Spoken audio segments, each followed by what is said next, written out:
¿Alguna vez has sentido cansancio emocional, agotamiento en el trabajo, indiferencia, apatía frente a la sociedad u otras personas? ¿Has sentido baja autoestima, frustración, expectativas bajas en cuanto a tus oportunidades laborales? El síndrome burnout se incluye así entre los principales problemas de salud mental y en la antesala de muchas de las patologías psíquicas, derivadas de un escaso control y de la carencia de una prevención primaria de este síndrome. Muy buenas tardes a todos, es un gusto recibirlos de nueva cuenta aquí en Routers, un tema más para compartir con todos ustedes. Para nosotros es muy importante que sepan que este tema se va a tratar desde la experiencia de algunas de nuestros participantes y por supuesto también desde la perspectiva médica, con el fin de que sepan desde dónde estamos partiendo para poder proveerles esta información que, como bien saben, Routers, pues tratamos de que sean herramientas que ayuden a su día a día y que con esto pues ustedes puedan ser mejores en lo que hacen en cuanto a la educación principalmente. Quiero presentar a nuestros ponentes del día de hoy o participantes a este conversatorio. Tenemos aquí a Cecilia Pino. Ella es licenciada en Educación Media Superior en inglés. Actualmente enseña con niños de preescolar y de primaria. Bienvenida. Mucho gusto, muy buenas tardes a todos. Muchas gracias por su tiempo. También tenemos aquí a Cristi Vázquez. Ella es licenciada en Psicología, tallerista y voluntaria de misión en ayuda emocional integral. Bienvenida, Cristi. Mucho gusto. Mucho gusto, el gusto es nuestro. Tenemos también a Mónica López Aguilera. Ella tiene estudios en Derecho, actualmente es docente de inglés y en diversas materias en la Universidad Anáhuac Mayab. También es muy importante mencionar que es madre de familia. Entonces, en este sentido, nos va a compartir su experiencia en cómo es combinar precisamente la carga de trabajo y el ser mamá. Entonces, bienvenida, Mónica. Muchas gracias, buenas tardes. Muchas gracias a ti. Recibimos de nueva cuenta al doctor Teodoro Acevedo. Como bien lo conocen algunos de ustedes ya, él tiene un doctorado en neurociencias y psicoanálisis, tiene un doctorado en educación, una maestría en neurociencia cognitiva. Es licenciado en personas con trastornos neuromotores. Bienvenido de nueva cuenta, doctor. Es un gusto tenerlo aquí. Gracias, es un placer estar con ustedes. El placer es nuestro, doctor. Gracias. Y por supuesto, tenemos la participación de mucha, ya conocido por muchos de ustedes también, la licenciada en Educación Especial y en Educación Preescolar, actualmente coordinadora de preescolar y primaria en un instituto, en una escuela. También va a ser muy importante que nos comparta esta experiencia que tiene a diario tanto con sus docentes o con el equipo que lo apoya, así como con los padres de familia. Me imagino que ha visto ya muchos casos. Bienvenida la licenciada María del Carmen Barredo. Muchas gracias a todos por estar aquí. Gracias a ti, Mari. Y bueno, yo soy Daniel Lara. En esta ocasión estaré moderando, estaré dándoles la palabra a todos ustedes para que nos compartan, pues, este tema, ¿no? La perspectiva que tienen y que han vivido, que han, pues, de alguna forma experimentado. Abordaba yo al inicio ahorita precisamente algunos puntos muy importantes pues, negativos en cuanto a lo que ocasiona este síndrome. Pero me encantaría comenzar desde una perspectiva médica. Si nos pueden ayudar aquí los doctores, por favor, sobre todo preguntando qué es esto. Si bien ya abordé el tema y di una introducción, quisiera saber qué es el síndrome de burnout. Por favor, doctor Teodoro. El término burnout es un término híbrido porque está compuesto de dos términos. Burn, que significa fuego, quemadura, y out, que significa ahora. Muchos lo llegan a entender como el profesor quemado inclusive. Este término surge en 1974 con Freud en Berger. Él trabaja y acuña este término y lo denomina estrés laboral. ¿En quiénes? Se pueden preguntar muchos. Sobre todo, él habla de dos sectores. El primero, que viene siendo el sector salud, dice que las enfermeras y médicos son quienes mayor lo presentan. Y por el lado educativo, los profesores. Ya actualmente se empieza a extender hacia otros campos laborales, sobre todo por el desgaste físico, emocional, que se traduce en una depresión, insatisfacción personal y laboral. Posteriormente, ya en 1977, 3 años después, aparece Cristina Maslach. Ella nos habla de que existen 3 categorías. Esto es muy importante considerarlo porque nos podemos ubicar entre una de ellas y va a ser lamentable, por supuesto, si se fraguan las 3. La primera categoría es el agotamiento emocional. Nos dicen físico, emocional. ¿Qué viene siendo la categoría físico-emocional? La disminución y pérdidas de recursos emocionales. Y el cansancio físico es lo que más denota en esta categoría. Una segunda categoría, la despersonalización o cinismo. En esta despersonalización o cinismo, lo que más se desarrolla son actitudes negativas, inseguridad y cinismo, sobre todo en el servicio que se está presentando. La tercera categoría es realización personal. En ella hay una tendencia a evaluar el propio trabajo de forma negativa. Uno mismo se está evaluando negativamente. ¿A través de qué? De sus vivencias, de su insuficiencia profesional y una baja autoestima. Esta baja autoestima se vislumbra directamente, se vincula a la labor profesional. Ese sería de entrada lo que significa el término burnout. Ok, muchas gracias, doctor.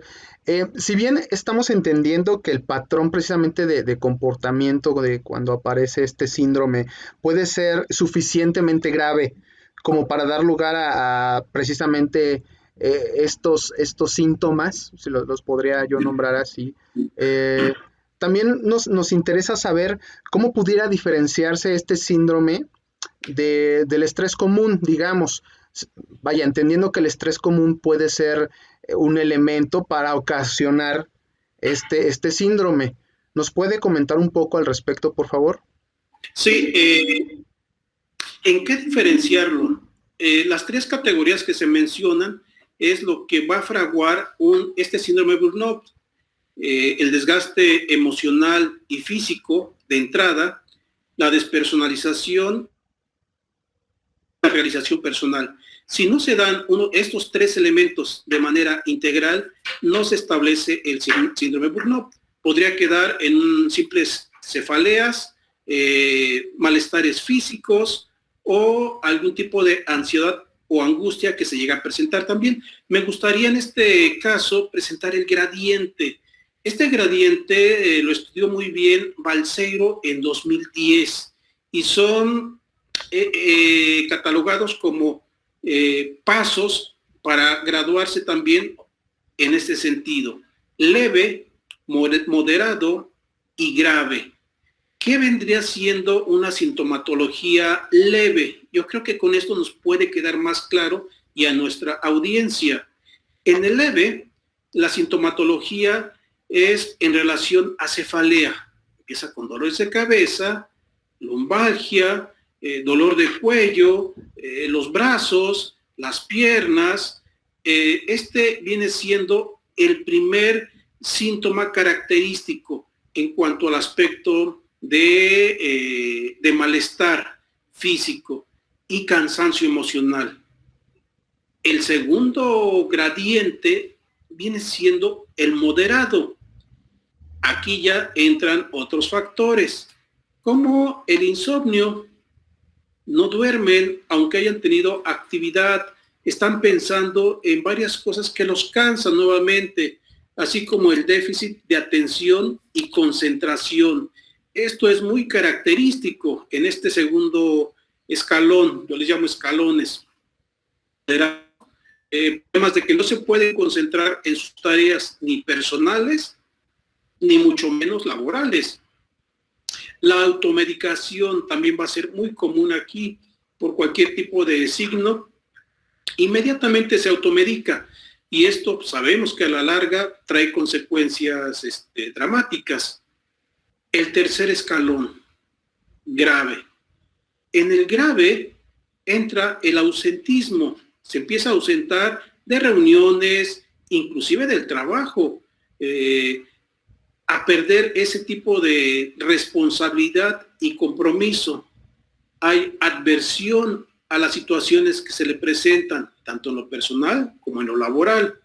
Cinismo por las tareas, abuso del alcohol en algunas situaciones y de consumo de fármacos de igual forma. Hay una crisis existencial en este tercer escalón. Y aquí también se presenta la depresión, que para mí es de los más fuertes, una depresión crónica y un estado extremo hacia un tipo de riesgos de suicidio. Haciendo unos estudios sobre la tendencia, qué es lo que sucede posteriormente, es de que de acuerdo a las estadísticas, tanto profesores como en el sector salud médico-enfermeras, son los que mayor alcance se tiene en el psiquiátrico. ¿Y qué sucede con esto? Estas sintomatologías que son inconscientes, eso sí hay que tomarlo muy en cuenta, esa inconsciencia de no saber lo que pasa y no poner un alto para ver qué podemos hacer antes de que se pueda fraguar el síndrome burnout.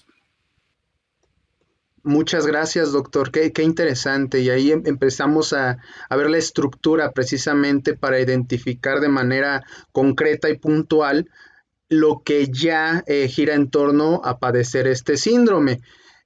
Cristi, desde tu perspectiva psicológica, primero me encantaría que si tienes algo para complementar de lo que ha dicho el doctor Teo, por supuesto nos lo compartas, pero también quisiera preguntarte, ¿este síndrome es exclusivamente o surge exclusivamente en un ambiente laboral?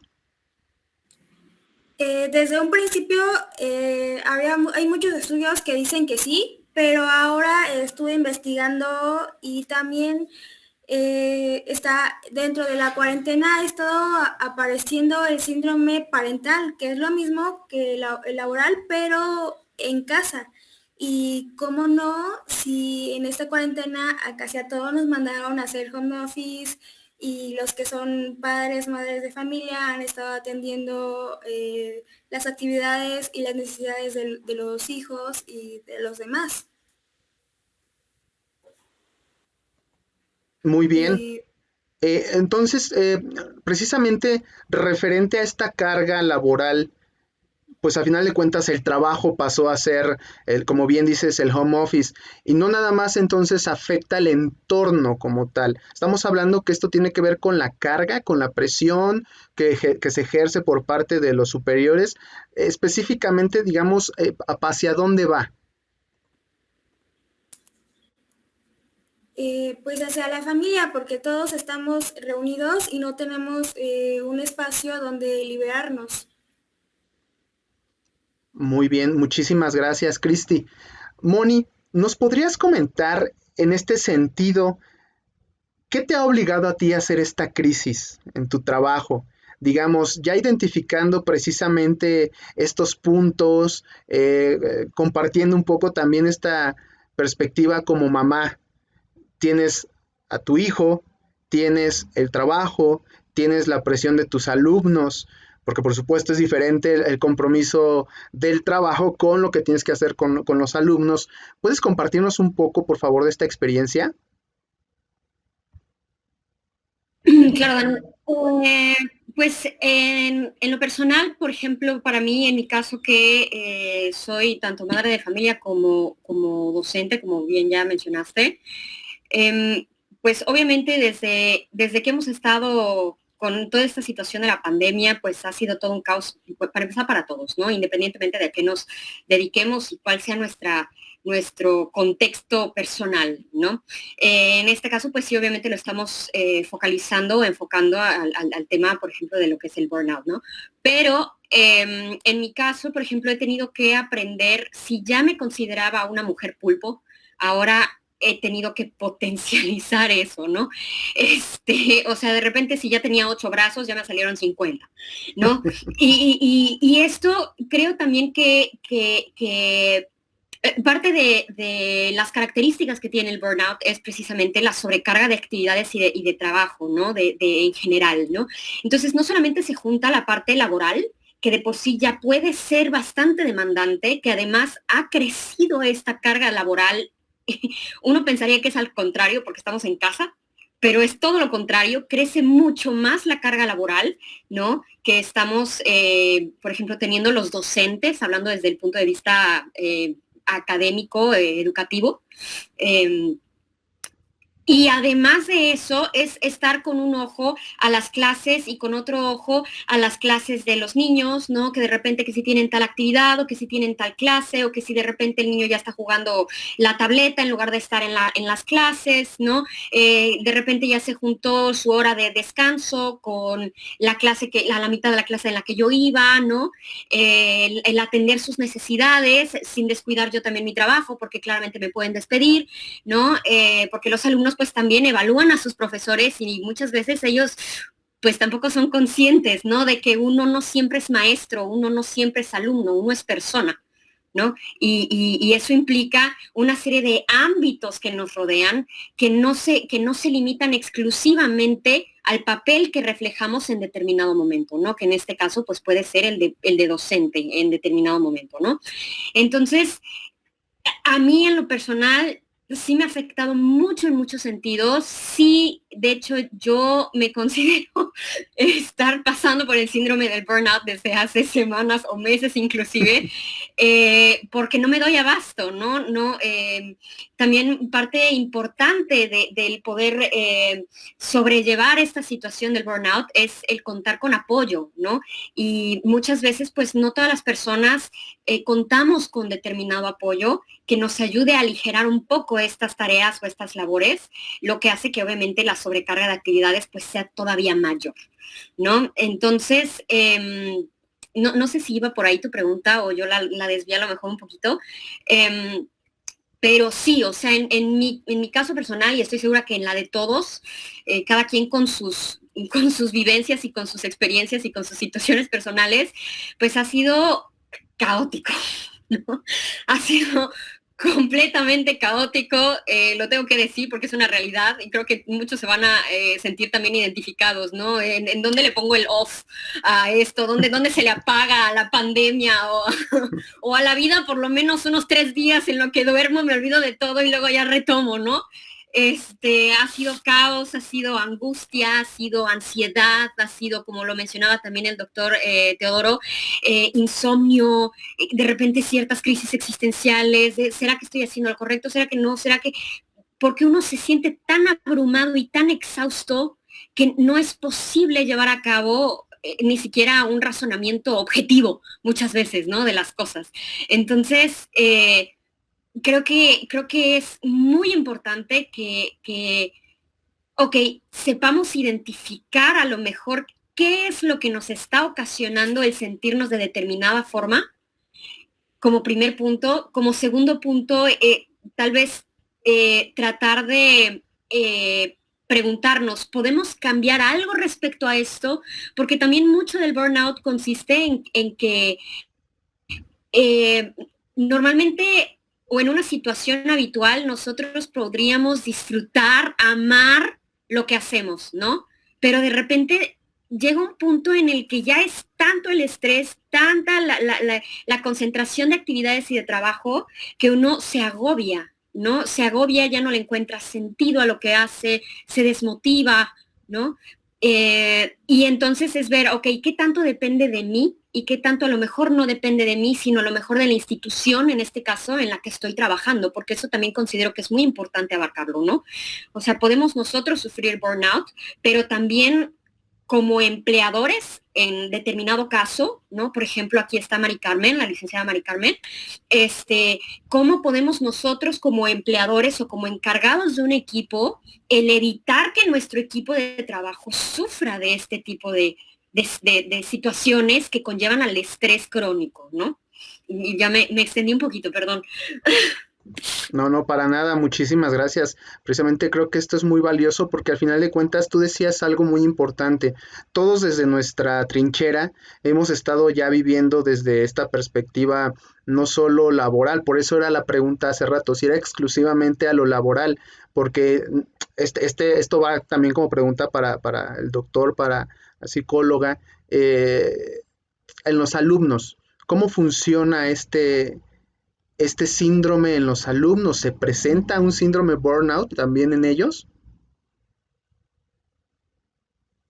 Adelante, por favor, doctor Teodoro, si gusta. Sí, gracias. En un principio se pensaba que solamente eran docentes y médicos y enfermeras, en un principio. Actualmente nos damos cuenta que no, que ya sobrepasó la línea en cuanto a la incidencia en otro tipo de poblaciones. Se hablaba justamente ahora de las madres de familia, ¿no? Que tienen una tarea enorme, por supuesto que trabajan 4 o 5 veces más que un hombre. Una mujer tiene muchas habilidades, muchas redes neuronales, digo yo, que hace que tengan actividades por demás. Pero también hay que cuidar esa parte, porque tanto trabajo puede brincar a otro tipo de estatus en cuestión de la salud. Tenemos que tener o tomar conciencia al respecto, porque como lo dije en un principio, esto es inconsciente. Estamos en la tarea y no nos damos cuenta en este tránsito de sintomatología que estamos pasando. Y hablando de sintomatología, El primero que se va a presentar, les decía, es la cefalea. Eso como que empiezan con cefalea y dolor de espalda, la angustia. Comentabas, Moni, comentabas de la angustia y se expresa y se ve, se siente en tu discurso cómo manifiestas esta angustia. Eso es un manifiesto muy claro, una sintomatología que no nos deja mentir, esta parte de la angustia y de la ansiedad. O sea, ¿qué viene después? ¿Ya soy o no soy candidato a, o estoy adentro, ¿no? Entonces, si vienen varios cuestionamientos, decían, ¿qué pasa con los alumnos? Yo creo que no están exentos, de una u otra manera, esta carga de trabajo que manejaban efectivamente, cuando es en exceso, en cualquier sujeto puede presentarse. También se manejaba que era después de los 20, 30, ahora no, ya se empieza a abrir el abanico, cada vez es más plural este tipo de situaciones. Entonces sí tenemos que tener cuidado. Decían, bueno, ¿y las autoridades qué? Las autoridades en ocasiones, ellos simplemente exigen y quieren cumplir con lo que les corresponde, pero viene la otra parte, ¿no? Que con el cuidado y la prevención. Yo siempre pongo aquí énfasis en la prevención. No de atender ya cuando están focalizados, ya cuando están diagnosticados, cuando están con esta sintomatología fraguada. No, yo pienso que la prevención es lo fundamental, que podríamos hablar un poquito más adelante. Muy bien, muchísimas gracias, doctor. Y precisamente hablando de Moni ya nos puso en la mesa lo que tiene que hacer como madre de familia, como profesora, pero también me gustaría saber, Cecilia, en tu caso particular como maestra precisamente de niveles básicos de educación, ¿qué has vivido? ¿Cómo has visto a los niños? Y más adelante también me gustaría preguntarle a los expertos en cuanto a los niños, porque efectivamente ahorita el doctor nos decía, hasta los 30 era en un principio y se decía que a partir de esta edad, porque se relacionaba específicamente con el trabajo. Pero ¿qué pasa también con los niños? No sé si nos puedes compartir si has presenciado tú algo al respecto y también con los padres de familia y cómo se ha transportado esto de la escuela cuando estabas en la escuela, ahora a lo digital, por favor. Claro que sí. Bueno, eso del burnout para mí, primero que nada, es algo que yo sentía, pero que no sabía que existía. Como tal, enfermedad ya por la OMS. Entonces, para mí ha sido maravilloso saber qué me pasaba en estos momentos, por la invitación de estar con ustedes. Me di la tarea de investigar y me di cuenta que es una enfermedad. Es algo que ya la Organización Mundial de la Salud lo tiene identificado como una enfermedad que le pasa a las personas. Entonces, wow, o sea, sí me sorprendí porque lo he vivido a partir de la pandemia. Okay. Quizá en presencial lo sentía, pero no era tan drástico. Pero a raíz de que empezamos a trabajar como docentes, los TICs, que son las cuestiones tecnológicas, ¡pum! Ahí para mí me apareció.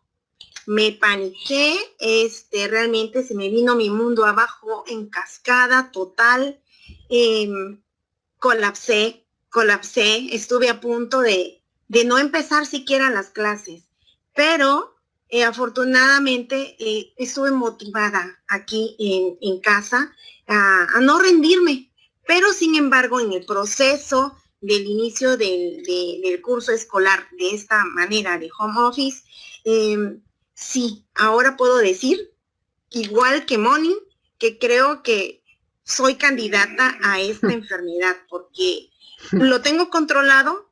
¿Qué fue lo que hice? Mi familia me apoyó. Traté de ver las cosas de una manera positiva porque me ahogaba al grado, como dice el doctor Teodoro, no quería ni levantarme a encender la computadora.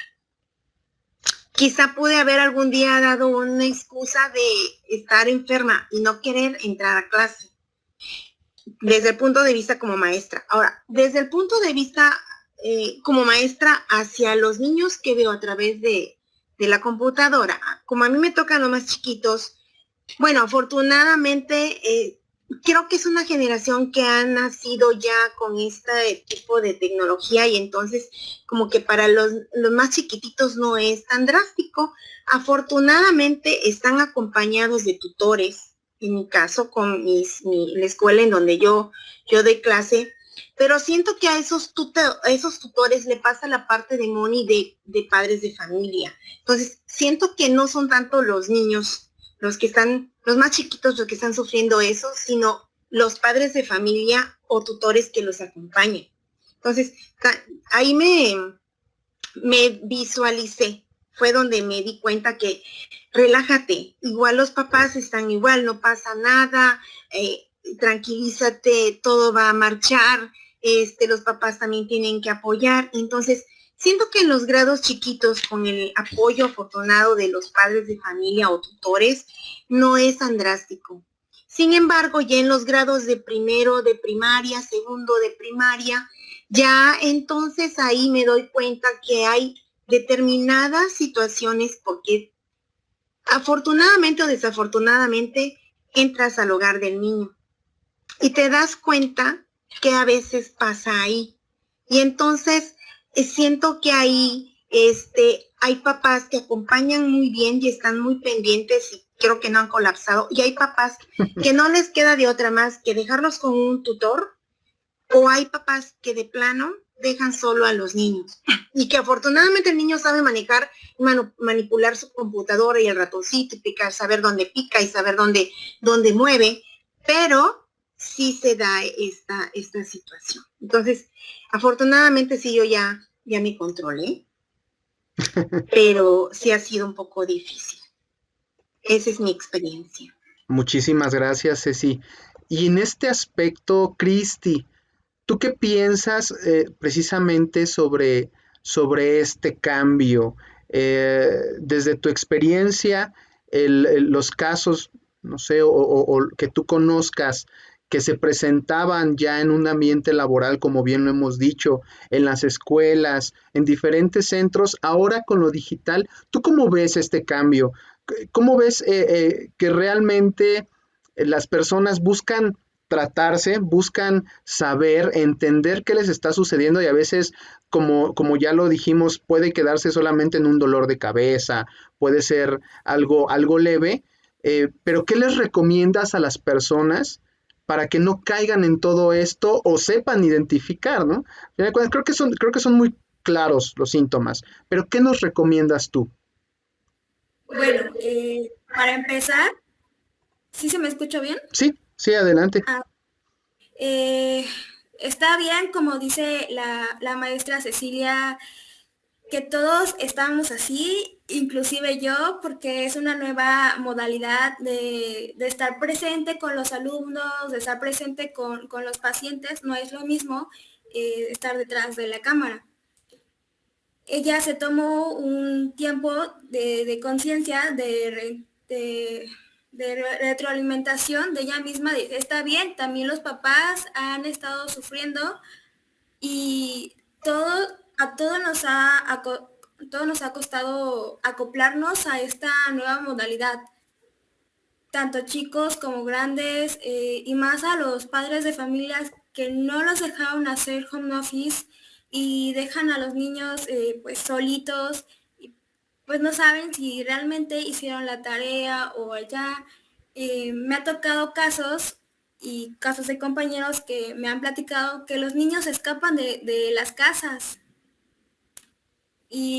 o que no hacen nada y ya determinado tiempo, cuando es junta, ya mandan a llamar al papá o a la mamá, sabe que su hijo no presentó ningún trabajo y los padres bien confiados de ello.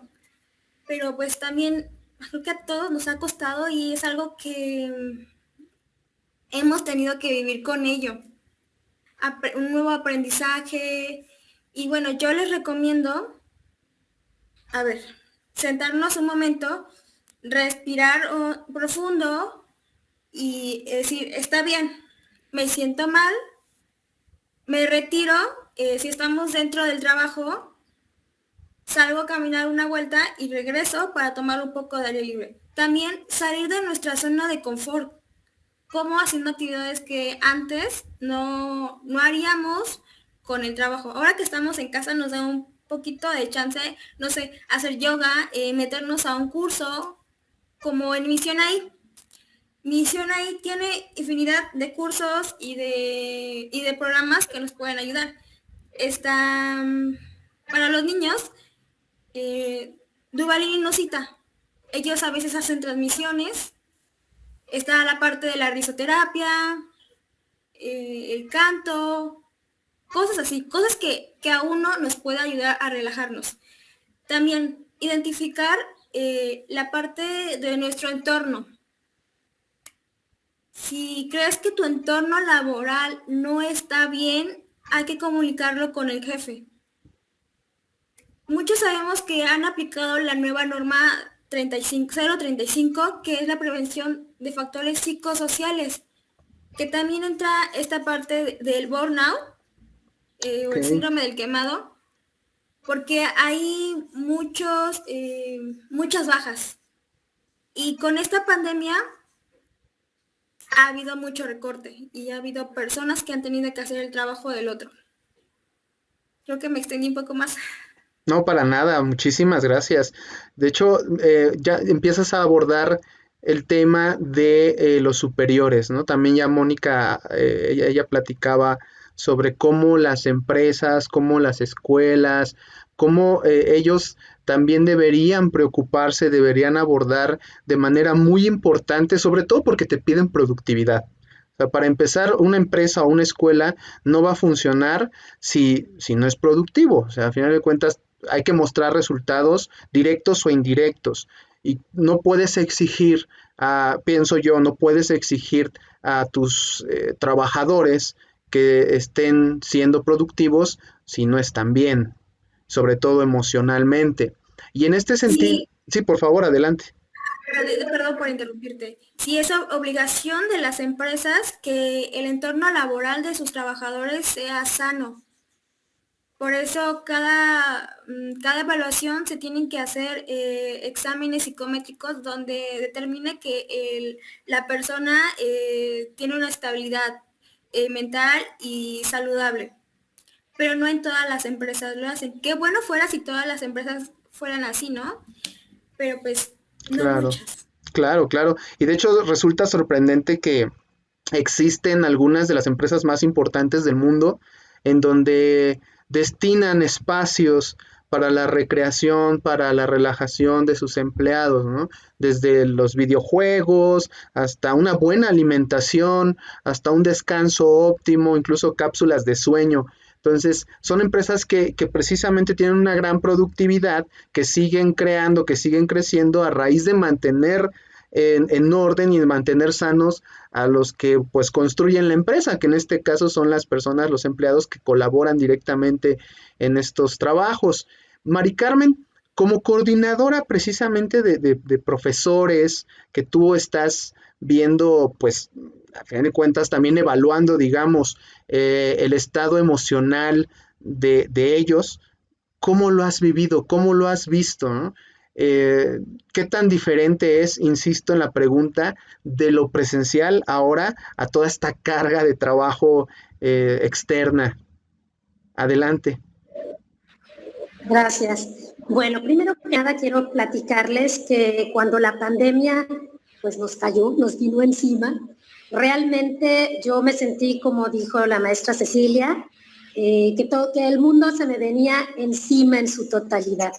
Como coordinador recibía miles de mensajes en cada segundo, miles de mensajes que tenía que responder inmediatamente, porque si no eran respondidos hacia los padres de familia, ellos consideraban que no éramos eficientes. Yo lloraba, de verdad, les quiero comentar, yo lloraba más de 5 veces al día y esto duró aproximadamente 3-4 meses. Cuando yo me senté con mi superior y le dije, yo ya no puedo más porque recibir a todos los padres de familia con todas las dudas, con todas sus preocupaciones, con todo el yo no puedo, yo no soy maestra, yo no puedo hacer esto, yo no tengo tiempo. Era también recibir a los maestros, a los docentes que se negaban en su totalidad a pasar de una forma presencial a una forma virtual. El hecho de solicitarles, haz un video y que me dijeran, no sé hacer un video y que yo tampoco lo supiera hacer, y el tenernos que capacitar de la nada a toda una tecnología enorme para todo, pues fue un reto inmenso, ¿no? Sobre todo enfrentarme, como les digo, al tener que saciar las necesidades de todos los padres de familia y saciar y capacitar a todo el personal para que el personal se sintiera seguro y pudiera enfrentarse ante la tecnología, decir, sí puedo grabar el video, sí puedo dar una clase en línea. Hubo muchísima resistencia por parte de todos los docentes para poder dar una clase en línea. El temor que tenían de precisamente entrar a los hogares de todos, estar a la puerta abierta de todos los padres de familia, fue un paso muy, muy complejo. La verdad es que yo creo que ahora que ya todos los docentes se sienten un poco más tranquilos, que coordinadores nos sentimos un poquito más tranquilos, nos podemos sentar a platicar y decir, qué difícil fue esta parte, ¿no? Fue difícil el poder entrar a la casa de cada uno de los alumnos y tener la seguridad de hablar sin que fuéramos juzgados por un padre de familia, ¿no? Yo creo que todos experimentamos una sensación terrible. En mi caso, como les dije, fueron 3-4 meses de llorar entre 5 o 6 veces al día. Ahora ya lo siento súper superado. Sí llegó un momento en el que ya no quería yo trabajar, me sentía súper agotada, caí enferma incluso físicamente. Estuve más de 15 días enferma y llegó el momento en el que no creía ni siquiera en mí, ¿no? Ya era muchísimo lo que estaba en mí encima, pero bueno, afortunadamente empecé a delegar responsabilidades, se repartió la carga entre todos los administrativos y bueno, pues el trabajo salió adelante y yo me pude sentir mucho mejor. Con respecto a los alumnos, Daniel, quiero comentar un poquito acerca de la pregunta que tú hiciste, si los alumnos también experimentaban este síndrome. Yo siento y creo que todos los niños, hablando de niños pequeños, tienen un nivel de adaptación increíble. Ellos saben adaptarse mucho más fácil que los adultos, porque ven la vida de diferente forma. Nosotros la vemos siempre como un poco más complicado, porque obviamente sabemos lo que conlleva cada una de las situaciones que vamos presentando. Y ellos no, entonces ellos se adaptan muy fácil. Pero si el padre de familia está estresado, si el padre de familia presiona, porque obviamente se siente presionado entre su trabajo, la casa, el atender clases, el ver que el niño está entrando a todas sus clases, que ponga atención, que haga su tarea, que haga un video porque lo tiene que presentar, pues todo esto, obviamente el padre de familia lo estresa y transmite ese estrés al alumno. Y ahí es cuando entonces el niño sí puede llegar a caer en este síndrome. Sin embargo, si el padre de familia se atiende en un inicio, por ejemplo, se da sus tiempos, como bien lo mencionó la psicóloga, el respirar, el darnos ciertos tiempos y el permitirnos a lo mejor sentir que sí, efectivamente estamos mal, pero decir, bueno, estos 15 minutos son exclusivos para mí, para descansar, para hacer lo que más me gusta. Eso va a permitir que cuando yo me siente en el tiempo a ayudar a mi hijo, sea un tiempo de calidad y no sea estresante. Yo creo que esas son las mejores recomendaciones que yo pudiera dar, porque efectivamente hay niños que les ha caído muy bien el estar en línea, como hay niños que no pueden con una clase en línea. Pero todo depende de la forma en la que el padre de familia se encuentre. Admiramos indudablemente todos los coordinadores y docentes, a todos los padres de familia, porque modificaron su tipo de vida de un día para otro, como lo hicieron los docentes, como lo hicimos los coordinadores, como lo hicieron también los doctores, que su vida pues se triplicó de buenas a primeras, ¿no? Pero yo creo que el alumno, que el niño, es muy adaptable. Eso es lo que creo. Muchísimas gracias, Mari. De hecho, sí, efectivamente, parte de la pregunta de si en los niños se presentaba, creo que queda bastante claro que al final de cuentas somos responsables como adultos de poder identificar y de poder ser conscientes de toda esta sintomatología. ¿Y para qué? Para no pues pasárselo, para no transmitirle al niño este estrés, estas preocupaciones. Siguen siendo niños, como bien lo dijiste tú, su mundo gira en torno a otras cosas. Moni, adelante, tú querías complementar este punto. Sí, no sé si complementar o tal vez poner otra cara también de la moneda. En mi caso, por ejemplo, que soy madre de un pequeñito de 7 años y a la vez soy docente a nivel licenciatura, tengo también bastante rango, digamos, como de comparación respecto a esto. Y si bien es cierto que a lo mejor yo, porque así soy, de hecho, tengo déficit de atención, soy una persona que siempre estoy muy activa, que estoy muy ansiosa, o sea, esa es mi personalidad, ¿no? Independientemente de esto, veo cómo mi hijo reacciona, por ejemplo, desde que estamos en pandemia, toda esta situación, mi hijo también resulta que es hiperactivo, ¿no? Y desconozco yo la verdad el cómo lo estén manejando el resto de los niños, ¿no? Pero también el hecho de mantenerlos sentados en una computadora 6, 7 horas todos los días, aunque el papá esté estresado o no esté estresado, el niño va a decir, pues que vete a volar, ya no quiero nada, ¿no? Porque yo lo veo incluso en casa con el niño pequeño, y no nada más con el niño pequeño, lo veo también con mis alumnos de licenciatura, ¿no? O sea, que llega un punto en el que el índice reprobatorio es mucho más alto que incluso estando en presencial, ¿no? Entonces esto nos dice algo, ¿no? ¿Qué es lo que nos está diciendo, ¿no?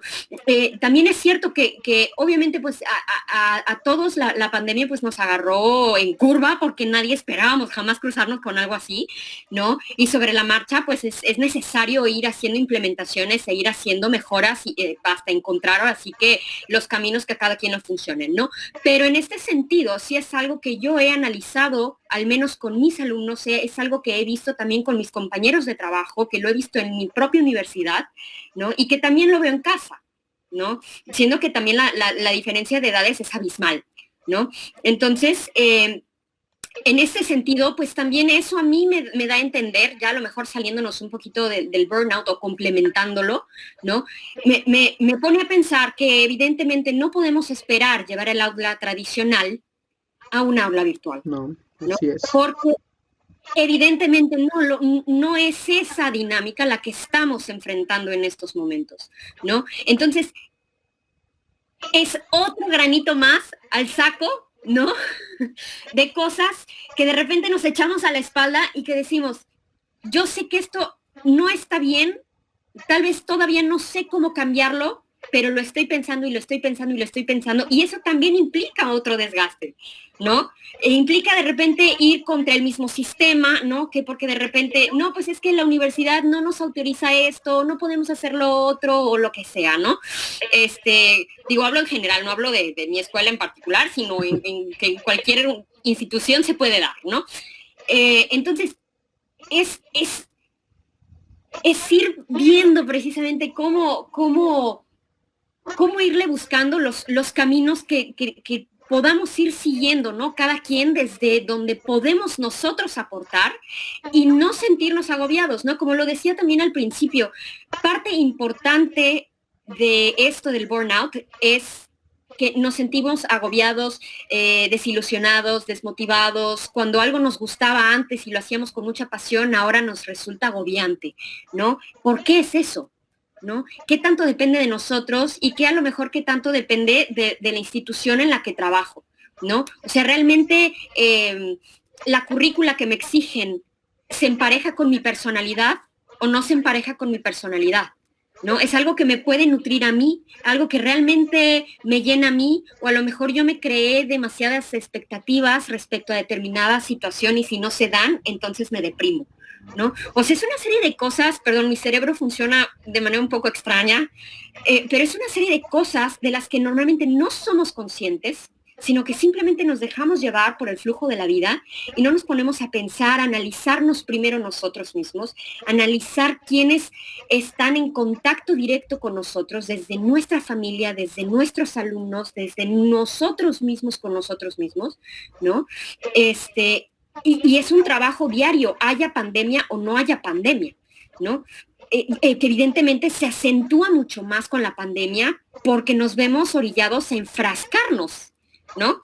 Que eso también ha sido parte de lo que ha desembocado, pues ahora sí que esta situación de confinamiento, ¿no? Que a lo mejor también no todo es negativo, también hay cosas positivas, ¿no? Que también se ha dado, por ejemplo, una cercanía mucho mayor entre mi hijo y yo, dadas las circunstancias, porque tenemos que convivir 24/7 y pues tenemos que encontrar formas de no arrancarnos el pelo por convivir todo el tiempo, ¿no? Y entonces esto nos va también orillando a encontrar nuevas soluciones, nuevas posibilidades, y creo que también parte fundamental de esto es aprender a disfrutar los procesos, porque si no lo disfrutamos, por eso nos sentimos quemados, ¿no? En el momento en el que no estamos disfrutando lo que hacemos es cuando tenemos que hacer la pausa y decir, a ver, ¿qué está pasando aquí? ¿Qué es lo que yo puedo estar haciendo mal? ¿No? Y qué puedo cambiar para que esto sea de otra forma, ¿no? Reír, bailar. Mis alumnos, aunque sean de licenciatura, se ríen de mí porque de repente hago chascarrillos, hago chistes, hago esto, hago lo otro, de repente les pongo caras y se me quedan viendo con cara de qué le pasa a la maestra, o sea, la pandemia ya la afectó. No, la pandemia no me ha afectado, así fui siempre. Creo que es parte también fundamental de salirnos de aquí, ¿no?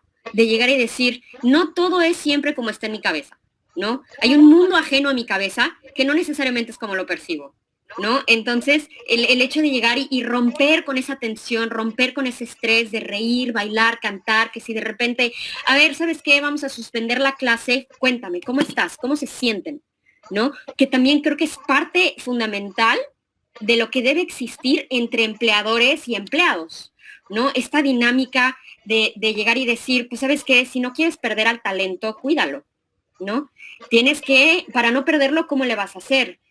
Tienes que sentarte y entablar una conversación, no un monólogo. O sea, tiene que existir esa bidireccionalidad, ¿no? De llegar a decir, a ver, ¿qué es lo que pasa? Y que el empleado pueda sentirse con esta libertad de decir, ¿sabes qué? Ya no puedo.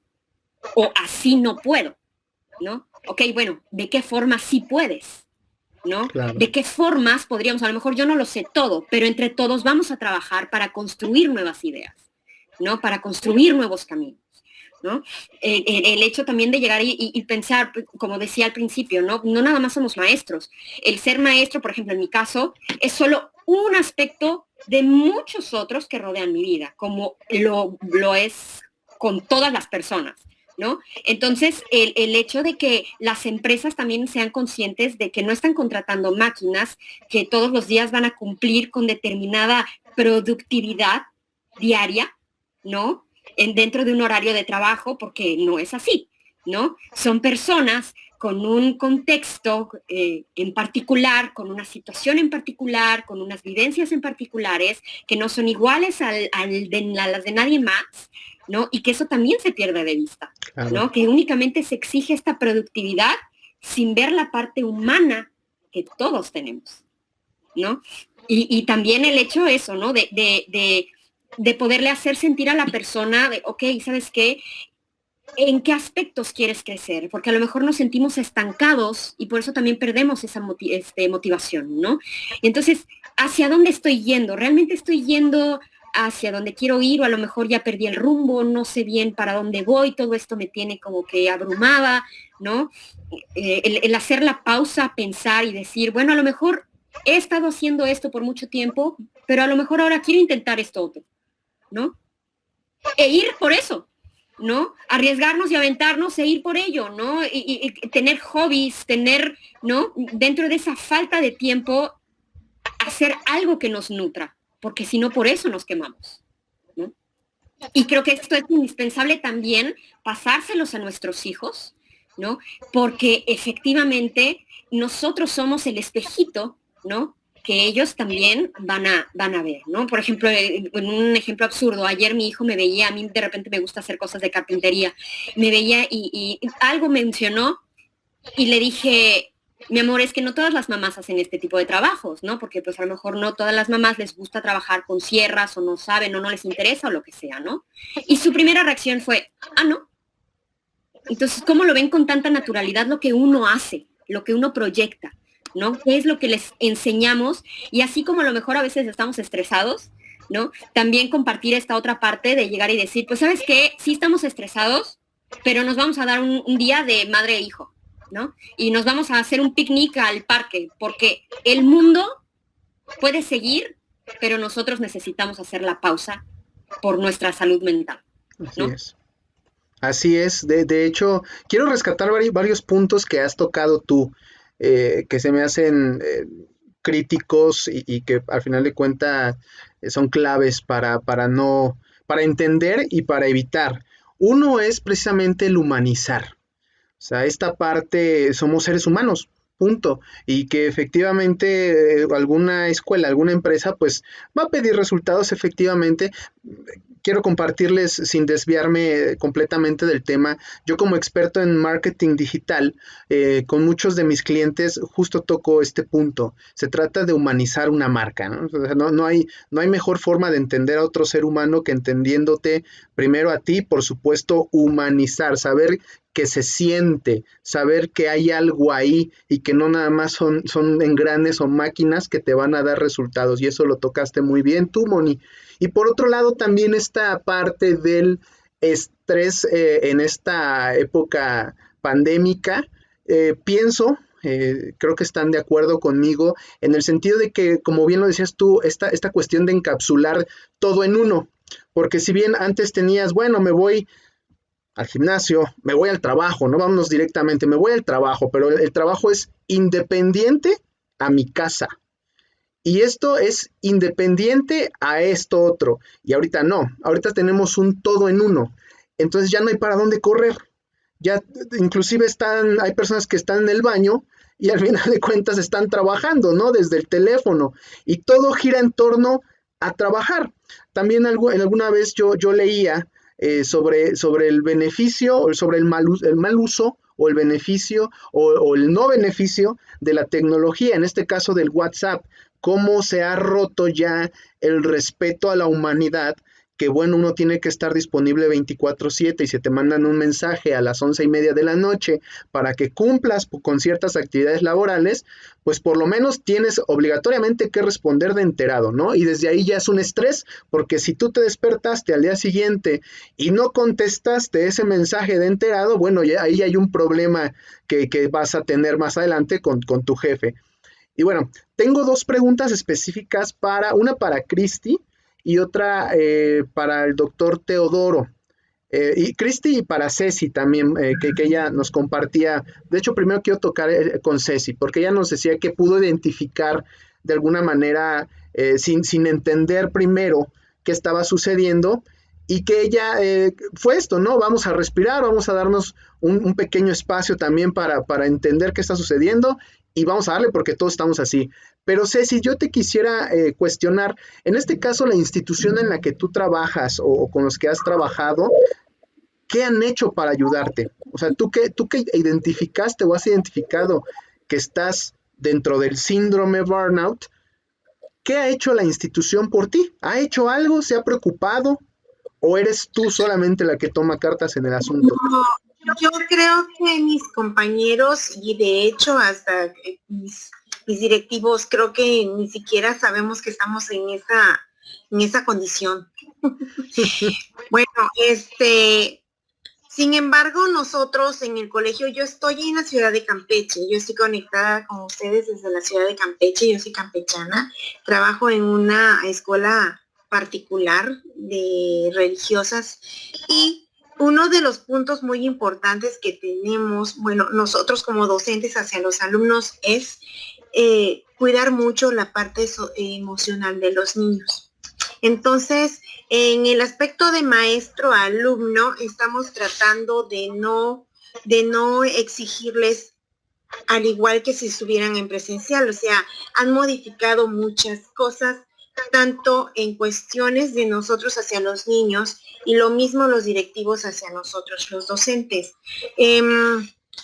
Han modificado la forma en pedir las planeaciones. Ya ven que nosotros los docentes tenemos que estar en base de planeaciones, a pesar de que estemos en este tipo de trabajo home office, porque tenemos pues tener una guía preparada para trabajar precisamente, porque una de las cosas que nos obliga a trabajar de manera virtual o a través de las computadoras es que no puedes trabajar si no tienes nada preparado.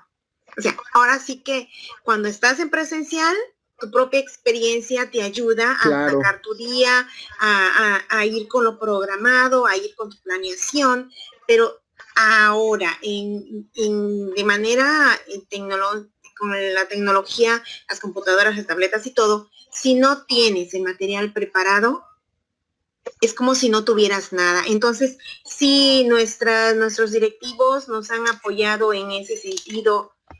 No soy maestra titular, pero tengo entendido que ellas se han organizado de tal manera para poder cubrir lo más posible los conocimientos que requieren hacia los niños y al mismo tiempo manejarles la parte socioemocional para que no estén estresados tanto los niños como los padres.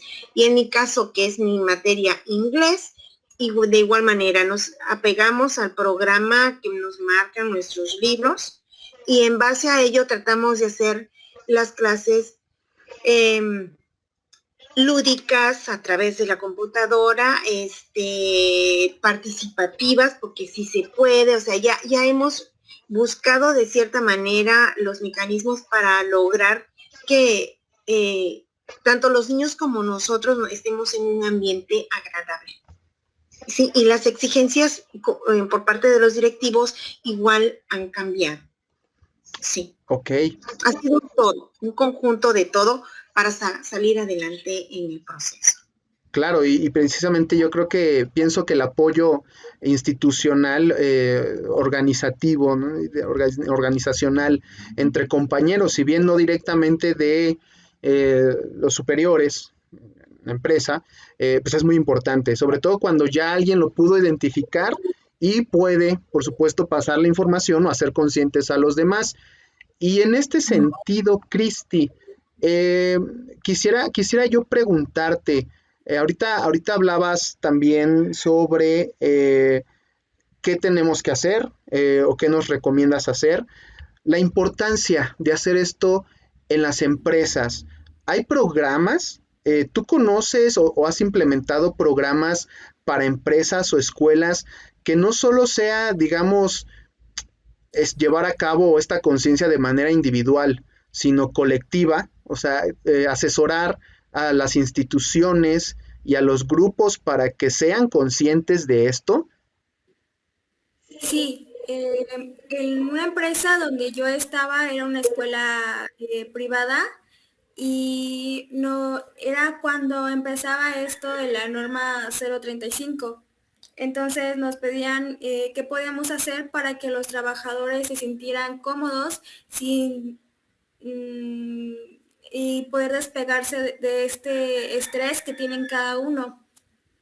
Nosotros llevábamos actividades recreativas que cada cierto día, era no sé, un miércoles, a cada persona le tocaba hacer una actividad ya sea de ejercicio, de manualidades y de otras ciertas cosas, pero también en los alumnos había visto que los coordinadores creaban talleres de danza, de música, de baile, de deportes, en donde todos los días los alumnos podían, después de la escuela, llevar estas actividades. Muy bien, muchísimas gracias. O sea, al final de cuentas, entendemos y descubrimos que sí hay forma de erradicar o de alguna manera enfrentar este síndrome. Doctor Teodoro, no quiero desaprovechar su presencia y su grado de expertise en cuanto al funcionamiento del cerebro. Quisiera yo preguntar desde este desconocimiento, médicamente, biológicamente, ¿cómo afecta, cómo funciona en el cerebro y en toda la información? En el conversatorio pasado hablábamos precisamente de la sinapsis, de cómo funciona pues la transmisión de información. ¿Qué nos puede comentar, digamos, biológicamente al respecto sobre el síndrome? Sí, comentábamos la ocasión pasada sobre las neurociencias, cómo trabajaba el cerebro en cuanto a lo más superior del ser humano, que viene siendo los lóbulos frontales. Hay una red neuronal en los lóbulos frontales que se denomina las funciones ejecutivas. Estas funciones ejecutivas programan, regulan y verifican todos los procesos cognitivos y emocionales. Suena fácil. ¿Cómo lo hace entonces? Si suena tan fácil. Es un entramado entre este tipo de neuronas que hacen sinapsis a nivel frontal y que trabajan justamente en esta parte de trabajar en cuanto a la solución de problemas, por ejemplo. Nosotros tenemos que trabajar esto como parte preventiva inclusive, y me estoy adelantando al tratamiento ya, lo estoy metiendo, porque eso nos va a ayudar a solucionar problemas, así sean problemas sencillos, estar ejercitando estos procesos para que nos lleven a resultados óptimos, por muy sencillos que sean.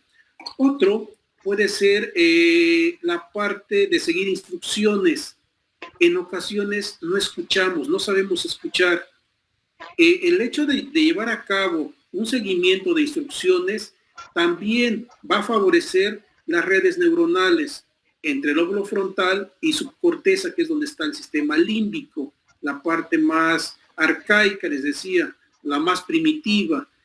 El lóbulo frontal va a regular esta parte. Otro podría ser actividades de respetar turnos. Sabemos que en ocasiones no sabemos respetar turnos y esta es una parte neurocognitiva que tiene que estar trabajándose. Otra, la categorización. ¿Qué podríamos trabajar en categorización? Clasificar objetos, clasificar, ordenar algunos tipos de elementos. Otro podría ser el ajedrez. Si les encanta el ajedrez, qué bueno, practíquenlo. Y si no, apréndanlo. El ajedrez es de las actividades cognitivas más superiores. Quien no conoce el juego del ajedrez, ve a dos participantes y dicen, qué aburrido. Da un movimiento y se tardan bastante tiempo. No sé qué están haciendo. Están pensando, si muevo esta pieza, va a mover aquella, yo puedo entrar con esta otra, el alfil, el caballo, el peón, la reina, el rey. Es una infinidad de movimientos que neurológicamente va a favorecer al cerebro. Otro, el lenguaje. El lenguaje y pensamiento decíamos que es lo más superior. El lenguaje como instrumento del pensamiento. Trabajar analogías, metáforas, chistes,